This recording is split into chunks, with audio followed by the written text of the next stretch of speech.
The Great Depression. On the morning of October 29th, 1929, the air in Wall Street was thick with tension. The once booming stock market, an unstoppable force of wealth and ambition, suddenly crumbled. Black Tuesday had arrived. In a matter of hours, fortunes vanished. Men in crisp suits stood in disbelief, watching stock prices plummet. The trading floor erupted into chaos as panic spread like wildfire. But this wasn't just a bad day on Wall Street. It was the beginning of the worst economic catastrophe in modern history. For years, America had been riding high on the wave of the Roaring '20s, an era of soaring stocks, easy credit, and boundless optimism. Everyone wanted in. Ordinary people poured their savings into the market, believing stocks could only go up. But beneath the surface, danger loomed. Speculation ran rampant, and banks, hungry for profits, recklessly lent money to investors who had no means to repay.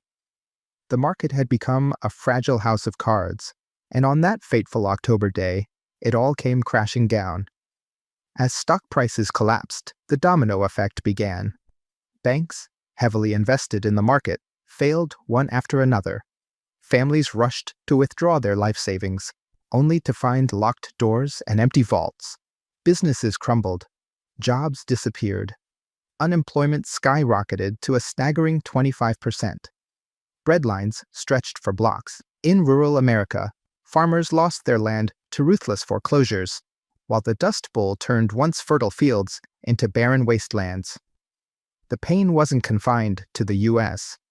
The Great Depression rippled across the globe, shattering economies from Europe to Asia. Nations turned inward, raising tariffs in desperate attempts to protect themselves, but instead, they suffocated global trade. For years, governments scrambled for solutions. In America, President Franklin D. Roosevelt launched the New Deal, a bold experiment of public works, financial reforms, and social safety nets. It was a lifeline, but recovery was slow. Ultimately, it wasn't policy but war that ended the Depression.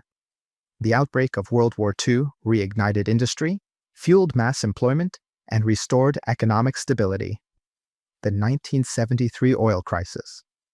In October 1973, a silent but devastating weapon was unleashed, not with bullets or bombs, but with barrels of oil. The Organization of Arab Petroleum Exporting Countries, OAPEC, turned off the taps, imposing an embargo on nations that supported Israel during the Yom Kippur War.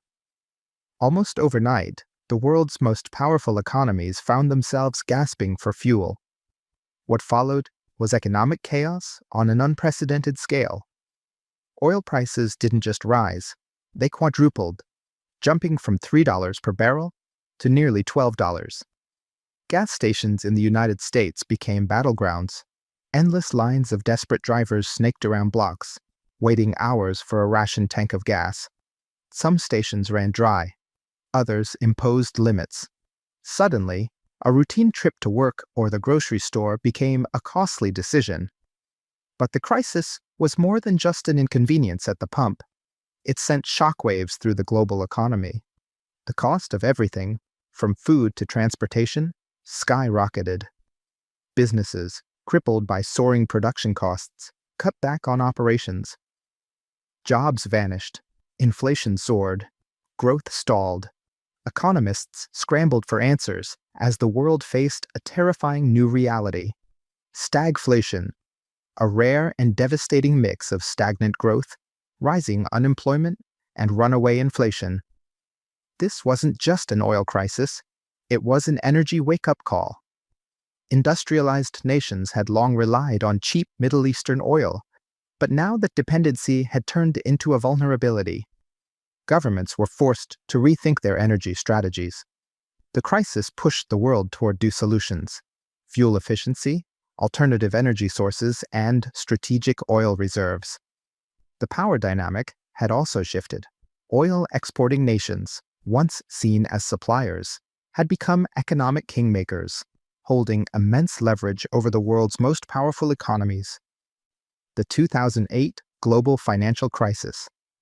It started with a dream: homeownership for everyone. In the early 2000s, banks and lenders fueled an unprecedented housing boom, handing out mortgages to anyone who asked, even those with shaky credit. Home prices soared, and Wall Street saw an opportunity. Instead of questioning the house of cards they were building, financial institutions doubled down.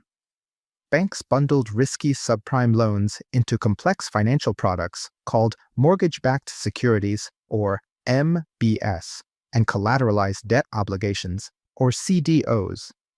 These were then sold to investors around the world, stamped with AAA ratings by credit agencies that either didn't understand or didn't care how fragile they really were. For years, the system seemed unstoppable. Investors profited. Banks thrived. Homeowners believed prices would never fall. But cracks began to show in 2006 when housing prices peaked. As values dropped, homeowners found themselves owing more than their homes were worth. Mortgage defaults surged. Then came 2008, the year the world unraveled.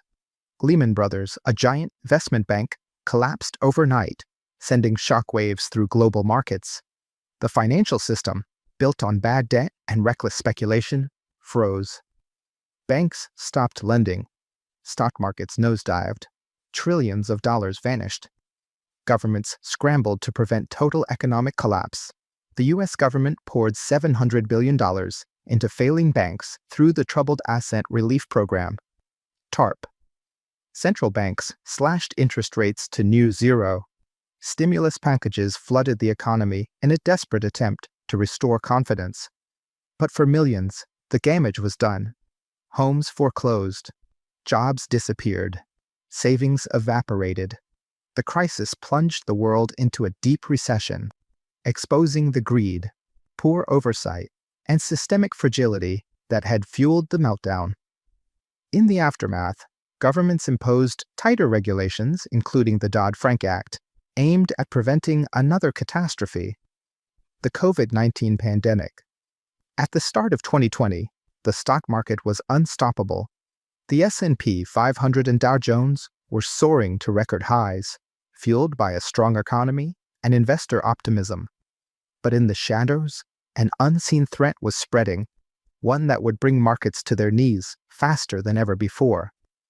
In late 2019, news of a mysterious virus emerged from Wuhan, China. At first, few paid attention. The markets shrugged off the headlines. But as February 2020 arrived, the virus spread beyond China to Italy, Iran, and the rest of the world. What seemed like a distant health crisis suddenly became a global emergency. Then came March, the month the markets crashed. Panic erupted as governments locked down entire economies. Businesses shuttered overnight. Supply chains froze. Investors, fearing a worldwide recession, rushed for the exits. Within weeks, stock markets crumbled. The Dow Jones suffered its three worst single-day point drops in history: March 9th, March 12th, and March 16th, falling nearly 13% in a single session. These days became known as Black Monday, Black Thursday, and Black Monday again. Just when it seemed things couldn't get worse, an oil war between Saudi Arabia and Russia sent oil prices into freefall, adding more fuel to the fire. It was chaos. But governments and central banks fought back. The U.S. Federal Reserve slashed interest rates to zero and unleashed massive stimulus programs. Congress passed the CARES Act, a historic $2.2 trillion rescue package that sent direct payments to citizens and propped up businesses. Around the world, policymakers scrambled to contain the economic fallout. Despite the devastation, something extraordinary happened. By April, whispers of vaccine development and the rise of the stay-at-home economy, led by tech giants like Amazon and Zoom, sparked a historic rebound. Stocks climbed at a record pace. By August 2020, the S&P 500 had fully erased its losses, marking the shortest bear market in history. But beneath Wall Street's recovery, Main Street was suffering. Small businesses collapsed. Unemployment soared. The crisis exposed a deep disconnect between financial markets and the real economy, a divide that still lingers today. The COVID-19 crash wasn't just a financial meltdown.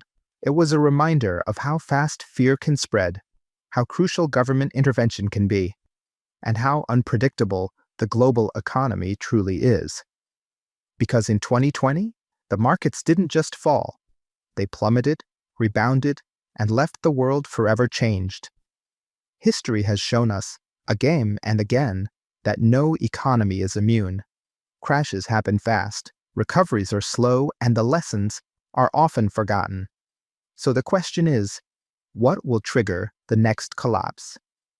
Make sure you're prepared. Hit subscribe and join us as we break down the past to predict the future better.